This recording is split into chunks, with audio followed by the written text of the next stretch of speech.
Hey guys, man, I can't believe that they removed the olive branches, a symbol of peace, from the new 2026 dime. Or can I? Let's get into it. So, as more and more pictures of this dime come out, as the release, it is in circulation already, but as the release of the rolls and the bags are coming up, more and more people are paying attention to the 2026 dime.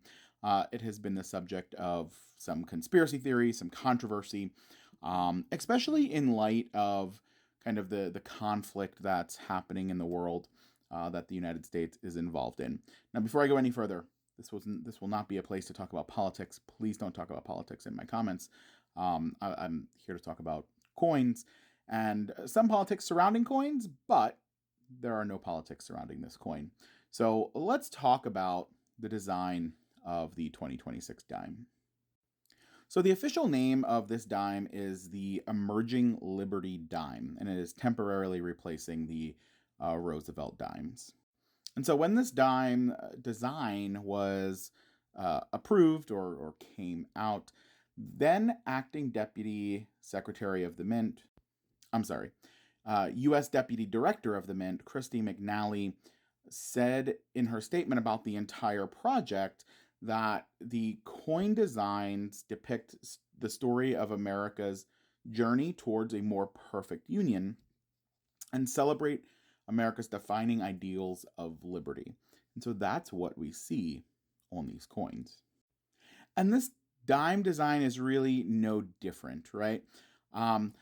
Let's take a look at the obverse before we get into the reverse here.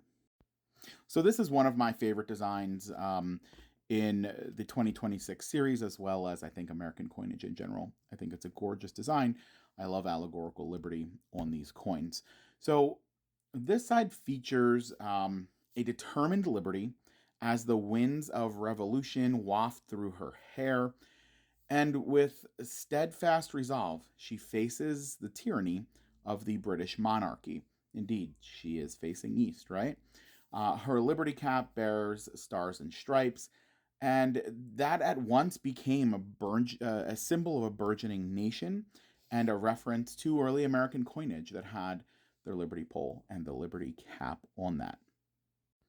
All right, so back to the reverse of the emerging liberty dime. So immediately what we notice is that one talon is holding the arrows, a symbol of war on our coinage, and the other talon is empty. And so we're used to seeing an olive branch in that other talon for, we have war and peace there, right? We have that strength and we have that peace. But in this one, we don't see that. And that's what's caused some people to question what's going on. So when you think about the theme of this dime and what it's supposed to represent, and we see the liberty over tyranny here, and when you talk to the artists who created this dime, or the artist that created this dime, what he says is that the talon that usually has the olive branch is empty because this is representing the American Revolution and the colonists' fight for independence. And so back in 1775, 1776, they were still fighting for that independence. They had not achieved it yet, right? And so the eagle is here waiting for that peace. That talon is empty because they're in the midst of fighting and they don't have that peace yet. And so the eagle with the empty talon is representative of the early American colonists fighting for that independence, waiting for peace.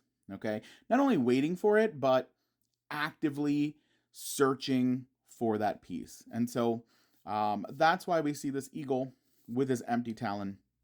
I think it's a great design. I loved both the obverse and the reverse of it.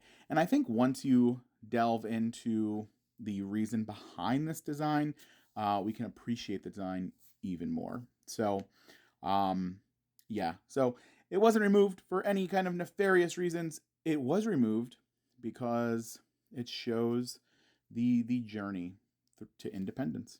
So let me know what you guys think in the comments. I think this was an interesting one and a controversial topic that I've been seeing a lot. So I'm curious to hear what you guys think. Thanks.